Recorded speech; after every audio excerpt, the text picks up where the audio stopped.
നമസ്തേ everyone. ഞാൻ time മാനേജ്മെൻറ്റിനെ കുറിച്ച് കുറച്ച് ടിപ്സ് പറയാനായിട്ട് നോക്കുകയാണ്. നമുക്ക് ടൈം വളരെ പ്രോപ്പർലി മാനേജ് ചെയ്താലേ നമുക്ക് പ്രൊഡക്ടിവിറ്റി ഉണ്ടാക്കാനായിട്ട് പറ്റുള്ളൂ. നമുക്കത് പ്രോപ്പർലി മാനേജ് ചെയ്തില്ലെങ്കിൽ നമുക്ക് പലപ്പോഴും സ്ട്രെസ്സ് വരും. അപ്പോൾ ഈ വർക്ക് ലൈഫ് ബാലൻസ് നടക്കാതെ പോകും. നമുക്ക് ടൈം മാനേജ് ചെയ്യണമെന്നുണ്ടെങ്കിൽ നമ്മൾ ഷോർട്ട് ടേം ഗോൾസും ലോങ് ടൈം ഗോൾസും ലൈഫിൽ ആദ്യം സെറ്റ് ചെയ്യാവുന്നതാണ്. അതിനകത്ത് നമ്മൾ ഒരു മെത്തേഡ് ഉപയോഗിക്കാം. നമുക്കൊരു ജേണലും കൂടെ വെക്കാം. ജേണൽ എന്ന് പറഞ്ഞാൽ മറ്റൊന്നുമല്ല, നമ്മൾ സ്പൈറൽ ഒരു ബുക്ക് 200 പേജിൻ്റെ ഒരു ബുക്ക് വെക്കുക. ചെയ്യേണ്ട ടാസ്ക് മുഴുവൻ അതിനകത്ത് എഴുതിയിടുക. മനസ്സിൽ വരുന്നെല്ലാം ഇങ്ങനെ എഴുതിക്കൊണ്ടിരിക്കുക. എന്നിട്ട് അതിനെ പ്രയോറിറ്റൈസ് ചെയ്യുക. അപ്പോൾ ഇന്നിപ്പോൾ പ്രധാനമായിട്ട് ചെയ്യേണ്ട വർക്ക് എടുത്ത് ഇന്നത്തെ ഡൂ ലിസ്റ്റിനകത്തോട്ട് എഴുതുക. പ്രയോറിറ്റൈസ് ചെയ്യുക. ഏറ്റവും പ്രധാനപ്പെട്ട വർക്ക് നമ്മൾ ഇപ്പോൾ പ്രയോറിറ്റൈസ് ചെയ്യുമ്പോഴത്തേക്ക് സാധാരണ നമ്മൾ ഉപയോഗിക്കുന്നൊരു ടൂൾ ഇതാണ്. Activity A, B, C, D. Activity എയ്ക്ക് നമുക്ക് $100 ജീവിതകാലം മുഴുവൻ അതിൽ നമുക്ക് ഏണിങ് ഉണ്ടാക്കാൻ പറ്റുന്നതെങ്കിൽ ആക്ടിവിറ്റി ബി $1000 ആയിരിക്കും. ആക്ടിവിറ്റി സി $10,000 ആയിരിക്കും. ആക്ടിവിറ്റി ഡി $1 million പ്ലസ് ആയിരിക്കും. അപ്പം നമ്മളിനി നോക്കുമ്പോഴത്തേക്കും നമ്മൾ ലിസ്റ്റ് നോക്കുമ്പോഴത്തേക്ക് ഈ $1 million പ്ലസ് ആക്ടിവിറ്റി ഉണ്ടെങ്കിൽ ആദ്യം ടോപ്പ് പ്രയോറിറ്റിയിലിടും. അത് കഴിഞ്ഞ് അപ്പം ഡി, അത് കഴിഞ്ഞാൽ മാത്രമേ നമ്മൾ സി എടുക്കുകയുള്ളൂ, $10,000. അങ്ങനെ നമ്മൾ എടുക്കുമ്പോൾ അപ്പോൾ ഏറ്റവും കൂടുതൽ നമുക്ക് പ്രയോറിറ്റൈസ് ചെയ്യാൻ പറ്റും. അർജൻറ്റ് ആൻഡ് ഇമ്പോർട്ടൻറ്റ് രണ്ട് വിധത്തിലും. ഇനി ഐസൻഹവർ മാട്രിക്സ് എന്ന് പറഞ്ഞൊരു സംഭവം തന്നെ ഇതിനകത്തുണ്ട്. അപ്പോൾ അതിനകത്ത് രണ്ടാമത്തെ കോളമാണ് നമ്മളെപ്പോഴും ഫോക്കസ് ചെയ്യുന്നത്. പിന്നെ നമ്മൾ എപ്പോഴും സ്മാർട്ട് ഗോളായിട്ട് സെറ്റ് ചെയ്തു. നമ്മൾ അതിന് വേണ്ടിയിട്ട് ഉപയോഗിക്കുന്ന ടൈം ട്രാക്ക് ചെയ്യണം. അത്രമാത്രം ടൈമാണ് ഓരോന്നിനും പോകുന്നത്. അതുപോലെ തന്നെ നമ്മൾ ഈ പ്രൊക്രാസ്റ്റിനേഷൻ പല ആൾക്കാരെ സംബന്ധിച്ചിടത്തോളം ഈ മാറ്റിവെപ്പ്. അപ്പം നമ്മൾ ഈ ഗോൾ സെറ്റ് ചെയ്ത് കഴിഞ്ഞാൽ ആരെ സംബന്ധിച്ചാണെങ്കിലും ഗോൾ നമ്മൾ സെറ്റ് ചെയ്ത് കഴിഞ്ഞാൽ ഈ മാറ്റി വെക്കുന്ന പരിപാടി നമ്മൾ ഉപേക്ഷിക്കും. പിന്നെ ടൈം വേസ്റ്റേഴ്സ്. നമുക്ക് ആക്ടിവിറ്റി ഒത്തിരി ഉണ്ട്. ഞാൻ ചോദിക്കട്ടെ, ഈ $1 million പ്ലസിൻ്റെ ആക്ടിവിറ്റി ഉണ്ടെങ്കിൽ തീർച്ചയായിട്ടും നമുക്ക് വേറെ ഒരു ടൈം വേസ്റ്റേഴ്സിനൊന്നും ടൈം കൊടുക്കാനില്ല. ഈവൻ $10,000 ആണെങ്കിലും നമുക്ക് ടൈം കൊടുക്കാനില്ല. അപ്പം നമ്മൾ എന്ത് ചെയ്യും? അങ്ങനത്തെ ഉള്ള ആക്ടിവിറ്റി നമ്മൾ എലിമിനേറ്റ് ചെയ്യും. പിന്നെ നമ്മൾ ബാച്ച് ചെയ്യുക. ഇപ്പം നമ്മൾ ഷോപ്പിങ്ങിന് പോവുക. അപ്പം കുറേ നാളായിട്ട് എഴുതി വെച്ചിരിക്കുന്ന സാധനങ്ങളെല്ലാം ആ കൂട്ടത്തിൽ ഇനി ഓൺലൈൻ പർച്ചേസ് ആണെങ്കിലും ബാച്ച് ചെയ്തിട്ട് നമുക്ക് അത്ര സമയം ലാഭിക്കാനായിട്ട് പറ്റും. പിന്നെ ചില കാര്യങ്ങൾക്ക് നമുക്ക് ടൈം ബ്ലോക്ക് ചെയ്തെടുക്കാനായിട്ട് പറ്റും. പിന്നെ സാധാരണഗതിയിൽ ടൈം മാനേജ്മെൻറ്റ് ഉപയോഗിക്കുന്നൊരു ഇതുണ്ട്, പാർക്കിൻസൺസ് ലോ. ഇത് മറ്റൊന്നുമല്ല, നമുക്കൊരു ആക്ടിവിറ്റി നമ്മൾ ചെയ്യാനായിട്ട് ഒരു 3 ദിവസം നമ്മൾ കൊടുത്തുപോയി. അപ്പം നമ്മുടെ ജോലി ചെയ്യാൻ ഏൽപ്പിച്ചേക്കുന്ന ആൾക്കാരത് പതിയെ 3 ദിവസം കൊണ്ട് ചെയ്യത്തുള്ളൂ. നമ്മൾ അതേ സമയത്ത് ആ സെയിം ആക്ടിവിറ്റി തന്നെ വേറൊരു ടീമിന് 2 മണിക്കൂർ സമയം കൊടുത്തിട്ടുള്ളൂ. അവർ 2 മണിക്കൂർ കൊണ്ട് ചെയ്ത് തീർക്കും. വേറൊരു ടീമിന് നമ്മൾ 1 മണിക്കൂറേ കൊടുത്തിട്ടുള്ളൂ. അപ്പം അവരെ 1 മണിക്കൂർ കൊണ്ട് ചെയ്ത് തീർക്കും. അപ്പോൾ ഇത് പറയുന്ന പാർക്കിൻസൺസ് ലോ പറയുന്നത് വളരെ സിമ്പിളാണ്. Work expand to fill the time available. 3 ദിവസം ഉള്ളത് കൊണ്ട് ആ 3 ദിവസം കൊണ്ടായിരിക്കും ചെയ്ത് തീർക്കുന്നത്. 1 മാസം കൊണ്ട് ചെയ്ത് തീർക്കത്തുള്ളൂ. അപ്പം നമ്മൾ അതല്ല ചെയ്യിക്കും കൊടുക്കണം. നമ്മളിപ്പോൾ ആരെ വർക്ക് നമ്മൾ ഡെലിഗേറ്റ് ചെയ്താലും റിയലിസ്റ്റിക് ആയിട്ടുള്ള ഡെഡ് ലൈൻ അത് നടത്താൻ പറ്റിയതായിരിക്കണം. എന്നാൽ ഇച്ചിരി പ്രയാസപ്പെട്ട് ചെയ്താലേ പറ്റുള്ളൂ. പിന്നെ പാരറ്റോ പ്രിൻസിപ്പിൾ. നമ്മൾ ചെയ്യുന്ന വർക്കിനകത്ത് 80% വർക്ക് നമുക്ക് വലിയ നേട്ടമുള്ളതായിരിക്കത്തില്ല. 20% വർക്കായിരിക്കും നമുക്ക് 80% റിസൾട്ട് തരികയും റവന്യൂ തരുന്നതും നമ്മൾ മുന്നോട്ട് കൊണ്ടുപോകുന്നത്. അത് കണ്ടെത്തിയിട്ട് അത് മാത്രം നമ്മൾ ചെയ്യാനായിട്ട് നോക്കണം. പിന്നെ അതുപോലെ തന്നെ നമുക്കൊരു മോർണിംഗ് റൊട്ടീൻ വേണം. അപ്പോൾ ഇങ്ങനെ എഴുതി ഒരു 10-20 ആക്ടിവിറ്റി രാവിലെ നമ്മൾ ചെയ്യുന്നതായിട്ട് ആ റൊട്ടീൻ ഒരു 10-30 ദിവസം കഴിയുമ്പോഴത്തേക്ക് നമ്മൾ ഓട്ടോമാറ്റിക്കായിട്ട് പ്രവടാന്ന് പറഞ്ഞാൽ അതങ്ങ് പോയിക്കോളും. പിന്നെ എനർജി മാനേജ്മെൻറ്റ്. നമ്മളിപ്പം ഇത്ര സമയം കഴിയുമ്പോൾ നമ്മൾ എന്തെങ്കിലും കഴിക്കണം. ചെറുതായിട്ടാണെങ്കിലും അഡീഷണലായിട്ട് നമ്മൾ എനർജി മാനേജ് ചെയ്യാനായിട്ട് കൊടുക്കണം. അല്ലെങ്കിൽ പുതിയത് ചെയ്യാൻ പോകുമ്പോൾ നല്ലൊരു ബ്രീത്ത് ഇൻ, അല്ലെങ്കിൽ 3-4 പ്രാവശ്യം ബ്രീത്ത് ഇൻ. പിന്നെ ചിലതിനോട് നമുക്ക് അത്ര വലിയ ഇമ്പോർട്ടൻസ് ഇല്ലാത്തൊരു നോ ഇത് പറയാൻ പറ്റണം. പിന്നെ ഡെലിഗേറ്റ് ചെയ്താൽ മാത്രമേ നമ്മുടെ കൂടെയുള്ള ആൾക്കാർ അല്ലെങ്കിൽ നമ്മുടെ ടീം മെമ്പേഴ്സും ഈ കാര്യങ്ങൾ പഠിച്ചു വരുള്ളൂ. പിന്നെ ചില കാര്യങ്ങൾ നമുക്ക് മൈൻഡ് മാപ്പ് ചെയ്ത് വെക്കാം. അപ്പോൾ അവിടെ നമുക്ക് കാര്യങ്ങൾ ഓർഗനൈസ് ചെയ്യാനായിട്ട് തോട്ടും ഐഡിയാസും നമ്മൾ ചെടിയുടെ രൂപത്തിലോ മരത്തിൻ്റെ രൂപത്തിലോ എന്തെങ്കിലുമൊക്കെ ആയിട്ട് നമ്മൾ ഓരോ ഇതായിട്ട് കൊടുക്കുകയാണെങ്കിൽ നമുക്ക് വളരെ എളുപ്പമായിരിക്കും.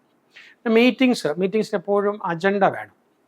അപ്പം വളരെ ചുരുക്കി കൺസൈസ് ആയിട്ട് ക്ലിയർ ഒബ്ജക്റ്റീവ്സിന് വേണ്ടി വേണം. Avoid multi tasking. പല കാര്യം നമ്മൾ ഒന്നിച്ച് ചെയ്യാനായിട്ട് പോകരുത്. പിന്നെ കണ്ടിന്യൂസ് ഇമ്പ്രൂവ്മെൻറ്റ്. നമ്മൾ ഒരു കാര്യം ഇന്ന് ചെയ്തു, അതിനെ കുറച്ചുകൂടെ ഇമ്പ്രൂവ് ചെയ്തായിരിക്കും വീണ്ടും ഇമ്പ്രൂവ് ചെയ്ത് ചെയ്യാവും. പിന്നെ ലൈഫ് സ്റ്റൈൽ സഫീഷ്യൻ്റ് ആയിട്ട് ഉറങ്ങണം, ന്യൂട്രീഷൻ നമ്മൾ കഴിക്കണം, എക്സസൈസ് ചെയ്യണം, ഇങ്ങനെയുള്ള കാര്യങ്ങളൊക്കെ നമ്മൾ ഉറപ്പ് വരുത്തണം. പിന്നെ ആവശ്യത്തിന് ബ്രേക്ക് എടുക്കണം, റെസ്റ്റ് എടുക്കണം. പിന്നെ ഇതിൽ നമുക്ക് ബേൺഡ് ഔട്ട് ആകും കുറച്ച് കഴിയുമ്പോഴത്തേക്കും. പിന്നെ ടൈം മാനേജ്മെൻറ്റ് കുറേ ടൂൾസ് ഉണ്ട്. ആ ടൂൾസൊക്കെ നമുക്ക് ഉപയോഗിക്കാൻ പറ്റുന്നുണ്ടെങ്കിൽ calendar, do list and project management software പലപ്പോഴും നമുക്ക് അതിനകത്ത് നമ്മൾ സെറ്റിംഗ് ഡെഡ് ലൈൻസ്, ഓരോ വർക്കും ചെയ്യുന്നതിന് ഡെഡ് ലൈൻസ് ഇട്ടിട്ട് ഒരു അർജൻസിയോട് കൂടി ഡിസ്ട്രാക്ഷൻസ് ഉണ്ടെങ്കിൽ അതിനെ മിനിമൈസ് ചെയ്യുകയോ എലിമിനേറ്റ് ചെയ്യുകയോ ചെയ്തുകൊണ്ട് പോയിക്കൊണ്ടിരിക്കണം. പിന്നെ നമ്മൾ ചില വർക്ക് ഡീപ്പ് വർക്കാണ്, അപ്പോൾ ടൈം ഫോക്കസ് ചെയ്യേണ്ടതാണ്. അതിന് പ്രത്യേക ടൈം നമ്മൾ അലോക്കേറ്റ് ചെയ്യണം കോൺസെൻട്രേറ്റ് ചെയ്യാനായിട്ട്. 2 minutes റൂൾസ്, നമ്മൾ ഇടയ്ക്കോടെ എന്തെങ്കിലും കയറി 2 മിനിറ്റ് കൊണ്ട് തീരുന്ന കാര്യമാണ്, അത് പെട്ടെന്ന് നമ്മൾ ചെയ്തങ്ങ് വിട്ടേക്കണം. അതിൽ കൂടുതൽ വേണമെന്നുണ്ടെങ്കിൽ അത് ക്യൂവിൽ പോകും. ചില പോസിറ്റീവ് ഹാബിറ്റ്സ് പ്രൊഡക്ടിവിറ്റിക്ക് വേണ്ടിയിട്ട് വളരെ ഒരു റൊട്ടീനോട് കൂടി ഒരു ദിവസം നമ്മൾ സ്റ്റാർട്ട് ചെയ്യുക. പിന്നെ വിഷ്വലൈസ്, എല്ലാ ആക്ടിവിറ്റിയും നമ്മൾ നന്നായിട്ട് വിജയിക്കുന്നതായിട്ട് വിഷ്വലൈസ് ചെയ്യുക. അപ്പോൾ ഗോൾ സെറ്റ് ചെയ്ത് ആ ഗോൾ നടന്ന് വിജയിക്കുന്നതായിട്ട് നമ്മൾ വിഷ്വലൈസ് ചെയ്തുകൊണ്ടിരിക്കുക. പിന്നെ ഫ്ലോ സ്റ്റേറ്റിൽ, ഇങ്ങനെ ഒഴുകി പോകുന്ന സ്റ്റേറ്റിൽ നമ്മൾ നടക്കണം. ഒരു പീക്ക് പെർഫോമൻസ് അതിൽ നിന്ന് മാത്രം നമുക്ക് വരത്തുള്ളൂ. അതുപോലെ തന്നെ നമുക്ക് ലേണിംഗ് ടു ലേൺ, പെട്ടെന്ന് നമുക്ക് സമയം കിട്ടിയാലും നമ്മൾ പഠിക്കത്തില്ല, പെട്ടെന്ന് നോക്കുവാണെങ്കിൽ പെട്ടെന്ന് നോക്കി തീർക്കും. പിന്നെ മെഡിറ്റേഷൻ, മൈൻഡ്ഫുൾ മെഡിറ്റേഷൻ ചെയ്യേണ്ട അതാത് സമയത്ത് കറക്റ്റ് മൈൻഡ്ഫുൾ മെഡിറ്റേഷൻ, നമ്മുടെ ശ്രദ്ധ അതിലേക്ക് തന്നെ പോകും. ടാസ്കുകളെ ബാച്ച് ചെയ്ത് പോകാം. ചിലതിനെ നമ്മൾ റിവ്യൂ ചെയ്ത് റിഫ്ലക്റ്റ് ചെയ്ത് ചിലതിനൊക്കെ ഒഴിവാക്കാനായിട്ട്.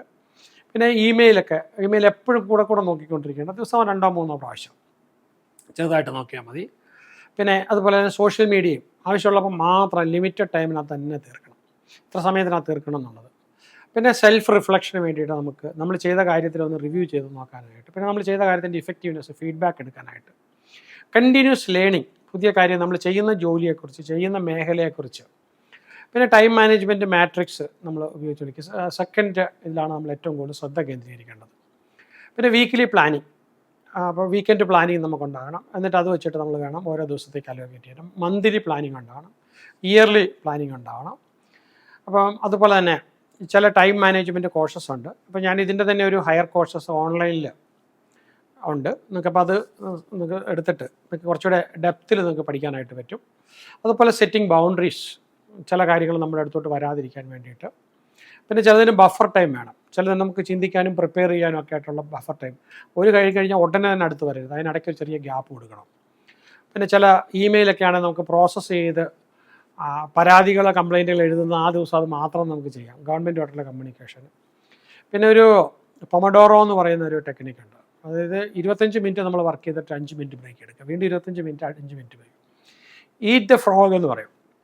ഏറ്റവും പ്രയാസം പിടിച്ച വർക്ക് ആദ്യമേ തന്നെ നമ്മൾ ചെയ്യുക, ഏറ്റവും പീക്ക് ടൈമിൽ. പിന്നെ ടൈം മാനേജ്മെൻറ്റ് നമുക്ക് ആപ്സ് കിട്ടാനുണ്ട്, ചില ഓട്ടോമേഷൻ രീതികൾ നമുക്ക് ചെയ്യാനുണ്ട്. പിന്നെ ടൈം മാനേജിന് ഹെൽപ്പ് ചെയ്യുന്ന കുറച്ച് ബുക്കുകളുണ്ട്. ലൈഫിനെ നമുക്ക് ബാലൻസ് ചെയ്യാനായിട്ട് ഇൻ്റഗ്രേറ്റ് ചെയ്ത് പോകാനായിട്ട് സോട്ട് അനാലിസിസ് ചെയ്തിട്ട് നമുക്ക് സ്ട്രെങ്ത് ഉള്ളത്, നമ്മുടെ വീക്ക്നെസ് ഉള്ളതൊക്കെ നമുക്ക് വല്ലവരെ കൊണ്ട് ചെയ്യുക, ഓപ്പർച്യൂണിറ്റി എടുത്ത് ചെയ്യുക, ത്രെട്ട് മുമ്പിൽ കണ്ടുകൊണ്ട് നമ്മൾ നേരത്തെ കണ്ട് പരിഹാരമായിട്ട്. പിന്നെ അതുപോലെ തന്നെ നമുക്ക് സ്ട്രാറ്റജീസ് വേണം. അതുപോലെ തന്നെ ഫോക്കസ് ഓൺ റിസൾട്ടിലാണ് നമ്മൾ ഏറ്റവും കൂടുതൽ ഫോക്കസ് ചെയ്യേണ്ടത്. ഒരു വിഷ്വൽ ടൈം ലൈൻ നമുക്ക് വേണം ഈ ഒരു പർട്ടിക്കുലർ ടൈമിനകത്ത് നമ്മൾ തീർക്കാനായിട്ട്. പിന്നെ നമുക്ക് എപ്പോഴും personal development, invest in continuous personal development. അപ്പോൾ ഓരോരോ ഏരിയ നമ്മൾ ഡെവലപ്പ് ചെയ്ത് പോയിക്കൊണ്ടിരിക്കും, സ്കില്ലുകൾ ഇമ്പ്രൂവ് ചെയ്തുകൊണ്ടിരിക്കും. അക്കൗണ്ടബിലിറ്റി പാർട്ട്ണർ, നമുക്കതിന് നമ്മൾ വിട്ടുപോകുന്നുണ്ടോ നോക്കാൻ ഹെൽപ്പ് ചെയ്യാനായിട്ട്. ഇഫക്റ്റീവ് കമ്മ്യൂണിക്കേഷൻ, നമ്മുടെ കമ്മ്യൂണിക്കേഷൻ പ്രോപ്പർ ആകുന്നുണ്ടോ, ഇഫക്റ്റീവ് ആകുന്നുണ്ടോ, അത് എത്രമാത്രം കമ്മ്യൂണിക്കേറ്റ് ചെയ്യാനായിട്ട് പറ്റുന്നുണ്ട്, ഇത് നമുക്ക് കൃത്യമായിട്ട് ചെയ്യാനായിട്ട് പറ്റണം. പിന്നെ അതുപോലെ നമുക്ക് ഈ കാൻബാൻ ബോർഡ്സ് എന്ന് പറഞ്ഞ് വിഷ്വലൈസ് ടാസ്കിന് നമുക്ക് ഓഫീസിൽ തന്നെ ഒരു വലിയ ബോർഡിൽ നമ്മൾ ടാസ്കുകളെ ഓരോരോ ഭാഗങ്ങളായിട്ട് ചെയ്തിട്ട് എത്ര ഭാഗം നമ്മൾ കഴിഞ്ഞു പോയി, എത്ര ഭാഗം ചെയ്യാനുണ്ടെന്ന് കൃത്യമായിട്ട് കാണിക്കുന്ന പ്രോജക്റ്റ് മാനേജ്മെൻറ്റ് ഉപയോഗിക്കുന്ന ഒരു ടൂളാണ് കാൻബാൻ ബോർഡ്സ് എന്ന് പറയുന്നത്. അതുപോലെ തന്നെ ഗാൻഡ് ചാർട്ട്സ് എന്ന് പറഞ്ഞിരുന്നുണ്ട്. അത് ഈ പ്രോജക്റ്റിൻ്റെ ടൈം ലൈൻ നമ്മൾ എത്രമാത്രം എത്തി, ഇനി എത്രമാത്രം പോകാനുണ്ടെന്ന് എപ്പോഴും നമ്മളെ ഓർമ്മപ്പെടുത്തിക്കൊണ്ടിരിക്കും. ക്രിട്ടിക്കൽ പാത്ത് അനാലിസിസ് എന്ന് പറയുന്ന ഒരു ടെക്നിക്കുണ്ട്. അപ്പോൾ നമുക്ക് പ്രോജക്റ്റ് ഓപ്റ്റിമൈസ് ചെയ്താൽ കറക്റ്റ് ഓപ്റ്റിമം ടൈമിൽ അത് തീർക്കാൻ ഹെൽപ്പ് ചെയ്യും. ടൈം എസ്റ്റിമേഷൻ നമുക്ക് നടക്കും, അപ്പോൾ ടാക്സ് അതനുസരിച്ച് നമുക്ക് ടാസ്ക് ചെയ്യാനായിട്ട് പറ്റും. റിസോഴ്സ് അലോക്കേഷന് വേണ്ടിയിട്ട് അപ്പോൾ പിന്നെ പല പ്രോജക്റ്റ് മാനേജ്മെൻറ്റ് എജൈൽ മെത്തേഡൊക്കെ ആയിട്ട് ടൂൾസ് ഉണ്ട് നമുക്ക്.